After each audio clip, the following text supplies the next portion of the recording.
CSK ரசிகர்கள் எல்லாருக்குமே ஒரு சந்தோஷமான செய்தி, அதே சமயம் கொஞ்சம் கவலையான செய்தியும். நம்ம தல தோனி 2026 ஐபிஎல் சீசன்ல விளையாடுறது உறுதியாயிடுச்சு. ஆனா அவர் எல்லா மேட்ச்லயும் களம் இறங்குவாரா அப்படிங்கிறது ஒரு மிகப்பெரிய கேள்விக்குறியா இருக்கு. பிடிஐ செய்தி நிறுவனத்துக்கு சிஎஸ்கே நிர்வாகி ஒருவர் கொடுத்த தகவலின்படி தோனி சென்னைக்கு வந்து விளையாடுறது கன்ஃபார்ம்.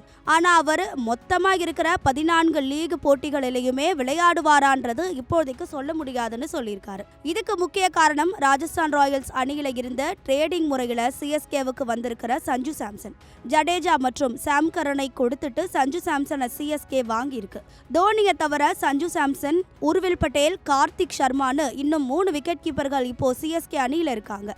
அது மட்டும் இல்லாம தோனிக்கு ஏற்கனவே மூட்டு மற்றும் முதுகுல காயம் இருக்கு. போன சீசன்ல கூட அவர் காலில் தசை பிடிப்போட விளையாடின செய்தி வந்துச்சு. 2023 ஐபிஎல் முடிஞ்சப்போ அவர் மும்பையில் அறுவை சிகிச்சை செஞ்சுக்கிட்டாரு. இதனால இப்போ 44 வயது ஆகிற தோனியை ரொம்ப கவனமா தான் சிஎஸ்கே நிர்வாகம் பார்த்துக்குது. அவரை அன்கேப்டு பிளேயர் 4 கோடி ரூபாய்க்கு தக்க வச்சிருக்காங்க. தோனி பெரும்பாலும் ஷேப்பாக்கு மைதானத்தில் நடக்கிற மேட்ச்கள்ல கண்டிப்பா விளையாடுவார்னு எதிர்பார்க்கப்படுது.